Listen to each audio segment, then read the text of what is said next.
Турциядагы мына Кахраман-Мараш шаарында стадионда мындай кыргыз боз үйлөр тигилип атат. Жер титирөөдөн жабыркаган жарандар үчүн Кыргызстан тарабынан тигилип жаткан боз үйлөр. 150ге жакын тигилет, базыркы саатта дагы түшүрүлүп жатат боз үйлөр. Чоң машинада. И балдар тигип жатат боз үйлөргө.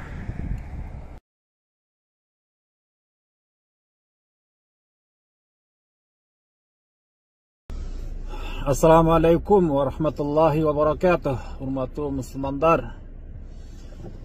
Mına Türkiye'de bordoş Müslüman halkımızga bolgan sınoğunun kesepetlerin joyuda kutkarıcılardan münözü jana tüpkü adamın peyli jönünde biraz kep. Özbek tuğanlar maşallah algaçlardan bolup bardı. Алардын да куткаруучулары аябай жакшы активный иштерди кылып атат. Өтө сонун машалла. Анан өзбек туугандарда ушундай тамак ашка аябай жакын болгондуктан кантсе да бир күндө 8 миң 10 миң адамга чейин ашты пловту басып ташкентский кылып. Майыздардан бери ошол жерде машиналарда таркатып өтө сонун бир куткаруучулардын жана жабыркагандардын курсагына кам көрүп атат. Ошол жакта Өзбекстандын студенттери жана башка волонтер балдар ошол жерде иш кылышып атат. Бул өтө адамдын жыныгы, пейли эмнеге ыңгайлаштырылган, кантип элди тейлеш керек экен, алар өтө мыкты билет. Кыргызстандан машалла өзүбүздүн жигиттер, акшумкарлар барып улак тартып жүргөн, кайсы жерден болбосун сууруп чыккан жигиттерибиз дагы тирүүлөрдү көрөк табышып атат.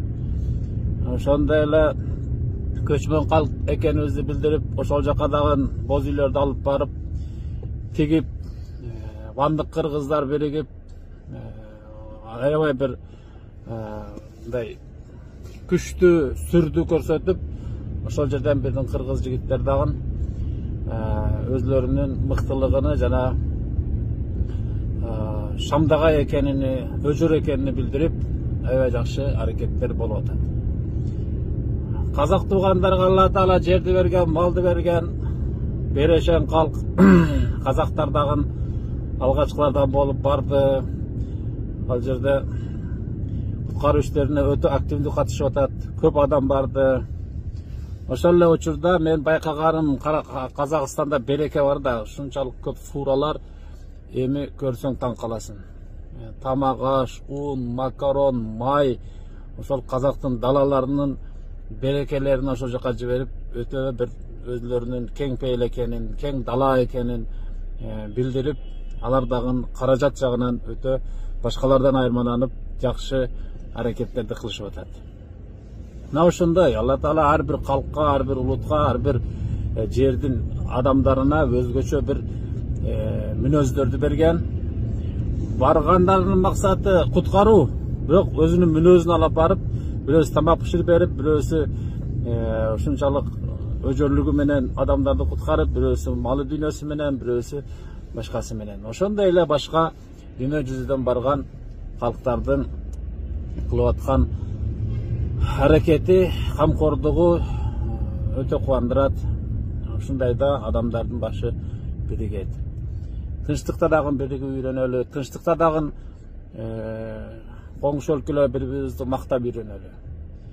Ассаламу алейкум ва рахматуллахи ва баракатух.